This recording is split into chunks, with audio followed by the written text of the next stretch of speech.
This week, President Trump proposed a US takeover of the Gaza Strip, put tariffs on China while postponing those on Mexico and Canada, and ban transgender athletes from women's sports. God bless you, Mr. President.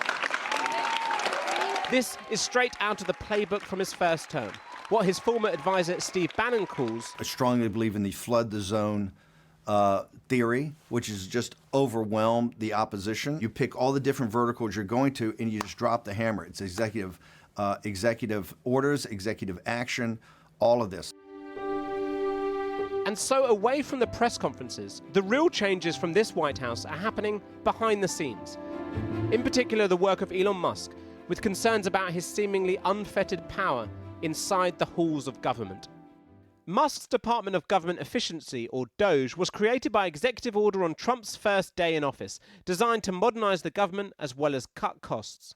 So far, Musk and his staff have embedded themselves at the Office of Personnel Management, the HR of the federal government, the General Services Administration, which manages government buildings, and USAID, the agency which distributes humanitarian aid. DOGE has also gained access to the databases at the Treasury and Health and Human Services, and President Trump has said that the Departments of Education and Defense are next on the list. Who are you, sir? Do you have business here? Democratic politicians tried to enter the Department of Education yesterday ahead of any infiltration from the so-called Muscovites, but they were stopped by a security guard. With Democrats in the minority in Congress, it seems the courts are the best opposition. A federal judge has halted attempts to shut down USAID, while another has stopped DOGE from accessing the financial data of Americans in the Treasury Department. That came after Democratic attorneys filed a lawsuit against the White House. President Trump does not have the power to give our private information away to whomever he wants. And he does not have the power to cut federal spending that Congress approved, much less to do so by giving the richest man in the world the keys to all Americans' most sensitive information. The courts move slowly, and while critics say the unelected Musk is bypassing Congress entirely and acting unconstitutionally, it could take months for the wheels of justice to catch up with a fast-moving Musk. Just like with his takeover of Twitter, now X, Musk is unafraid to come in and clean out everything, bar the kitchen sink. And President Trump is happy to let him.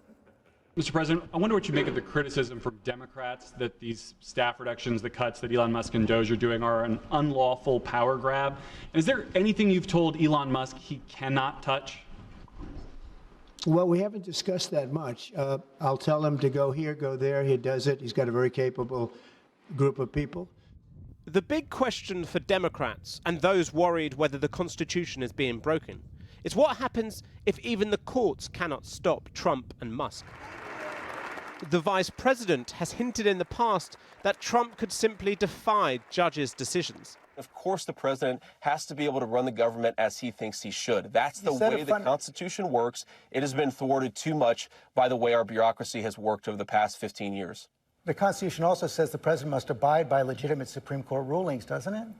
The Constitution says that the Supreme Court can make rulings, but if the Supreme Court, and look, I hope that they would not do this, but if the Supreme Court said the President of the United States can't fire a general, that would be an illegitimate ruling.